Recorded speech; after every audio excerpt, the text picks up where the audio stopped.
All right. Good morning. So this is day 3 of 30, and I promised my wife and you guys that I would try to switch it up from shooting in my car. So now I'm shooting in my office with this cool headset. Um, and so I was thinking last night, I had this kind of epiphany when I was sleeping last night. Right now in our country, there's a lot going on in the media. And one of the things that we hear a lot of is this protection of the Second Amendment, right? And so when I was laying in bed, I got to thinking about how, when we talk about the Second Amendment, we talk about weapons, right? We talk about guns.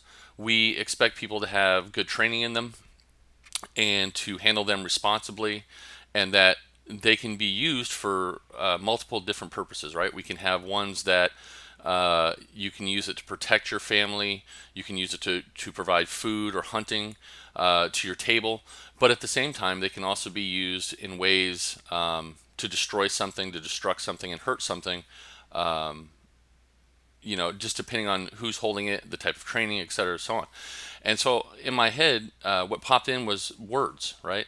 And words are kind of the same thing, but we don't give them the same protection, right? So when you think about the First Amendment and freedom of speech and all this thing, and the words that we use, we don't realize the power of words. And at one instance, you can have words that will inspire, uplift. You can have people that are in like horrible situations and you just talk to them, right? And they hear your words coming out of your head and it can change their life. And on the flip, we can also have words that manipulate, persuade, that can cause us to be risen up in anger, right?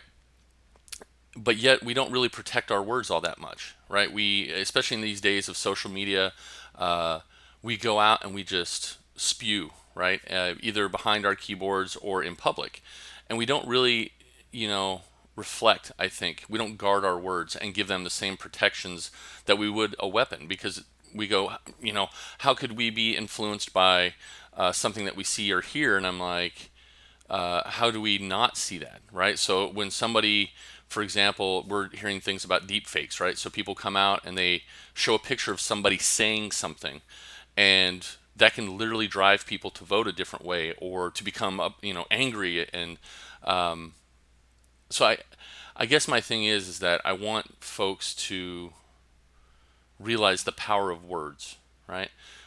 To guard themselves, to really think about what they're going to say. Are these words going to help? Are these words going to clarify? Are these words going to help make the world better? Or are the words that are about to pass from our heads to our mouths and out into the world and therefore become manifest? They become something. Are those words appropriate? Right. So that's my video for today. Real short, just to kind of put it out there that guard your words. Really think about how we use them, how we express ourselves to other people, and the importance of what we write, what we say, and how that can have an impact in the world. And lastly, also learn to guard yourself. And what I mean by that is when we see somebody coming with words to us, right? When they're coming from the media, or if they're coming from a particular political viewpoint, whether it's left, right, independent, whatever direction it's coming, learn to listen to the words, look at the meaning behind the words. What's the agenda behind the words? Because they're powerful, right? And they influence us. And so I just encourage you guys to take a look at that. And thank you for allowing me to do this. This is enjoyable, and the fact that I can express myself. And like I said, somebody may see this, nobody may see this, but hopefully my words have done something. So have a great day, and we'll see you on day 4.